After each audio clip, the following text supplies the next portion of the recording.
Hey, grade 12s, good morning. It's the last day before we switch to our new schedule starting Thursday. So A to K would be coming on Thursday. That's a day one. So all A to K last names will be day one, and L to Z will be day two, which will be on Friday. Just remember, it starts 9 o'clock, and your AM class goes from 9 to 11:10. Then you have a lunch break from 11:10 to 12. Your afternoon class starts at 12 o'clock this time and goes to 2:10, and then you're dismissed. Okay, so that'll be the schedule from now until the end of the quint. And so be sure you adjust your clocks accordingly.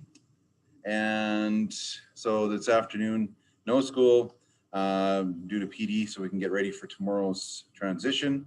And but I'm going to go over yesterday's Hamlet's information for scene 5 and 6, and then also go over the Ophelia part, the significance about that part. Okay, so let's get going. First of all, the summaries, you can press pause at any time.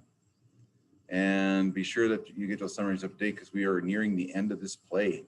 So right in the middle of the screen here, at the scene 5, Ophelia's gone mad. She's singing incoherently of love and death, but in reality, it's her life story. So everyone else perceives it as incoherent talk, but if you listen carefully and read it carefully, she is actually telling a story. It's like a recap of the events that have taken place in her life, all this stuff that's been going on in Denmark or Elsinore Castle has affected her, because she's been the one person really that has been left out in the cold. Okay, and so I've already talked about the movie Ophelia that came out earlier this year. It's her.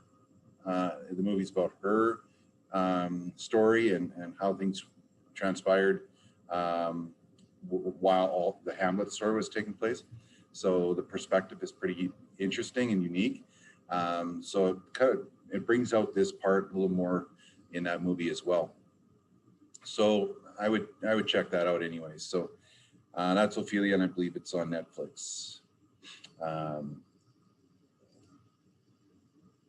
iTunes. Yeah. Okay, so then the rest of I'm going to stop at scene 6 here. Laertes returns after being in France, and he returns because he got received word that his father was killed by Hamlet, and well, he didn't know it was Hamlet. He just knows he was killed, and so he comes storming in and takes it out on Claudius. Now, Claudius, of course, never deals with things himself. He has to use other people as pawns.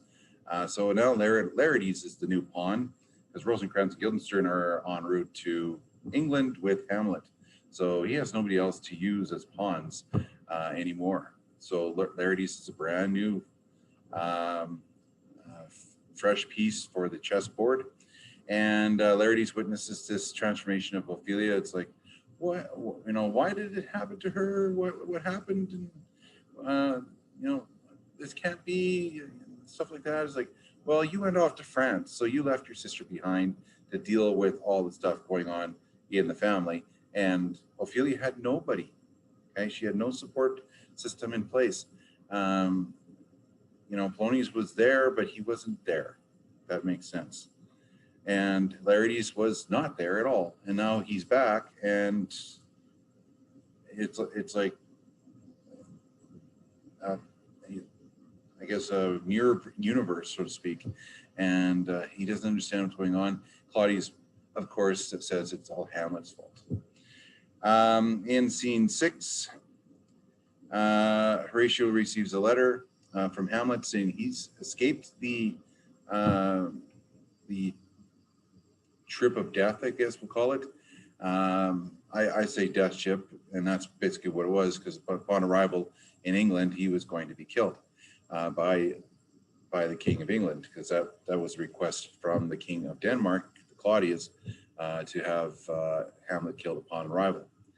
And he says that Rosencrantz and Guildenstern are dead. So we don't know exactly what's happening there. We will find out shortly. So that's where we end off at scene 6. Okay, so I'm going to stop this share and I'm going to go to another share. Okay, and so we have,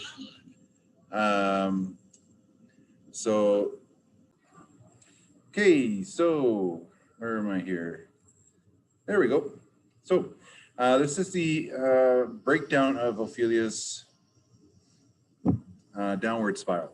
So I've taken the liberty of breaking up the lines so you can actually see how she continues to downward spiral. And again, everyone's perceiving this as a madness, incoherent talk, albeit she's singing most of it. So I'm not going to go into great detail here. You can read this and you can press pause at any time. If you have any questions, you can certainly ask me.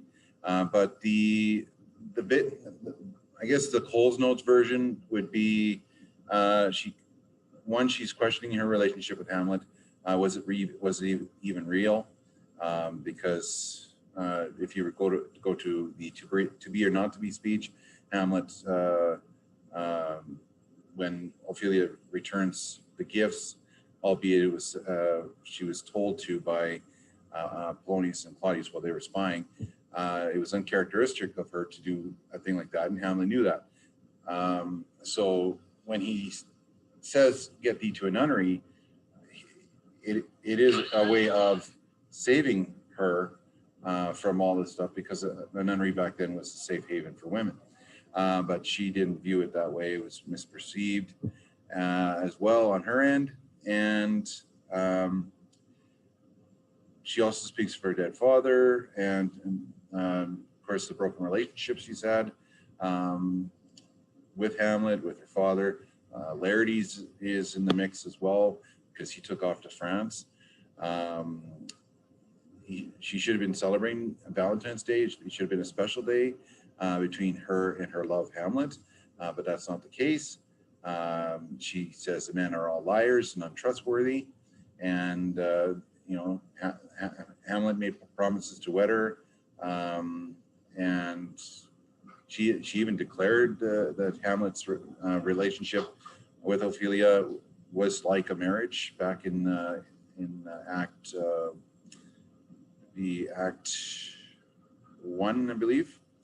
And we have another reflection that all men have left her alone and never to come back. So that is true. We have the symbolism of the flowers.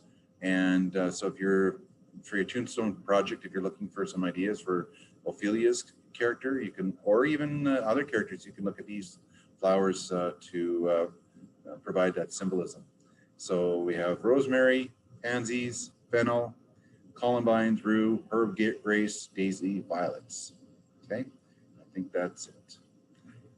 All right, so there's your catch up for yesterday's class, and today we're moving on to scene 7, and hopefully we can get through the rest of the play today and have that done before we transition into the split classes starting Thursday. So remember, A to K, day 1, Thursday, 9 o'clock, and then your afternoon classes at 12.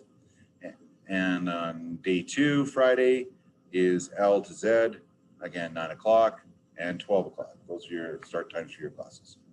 All right. If you have any questions, check out the SBSD website, and be careful out there. Take care. Be safe.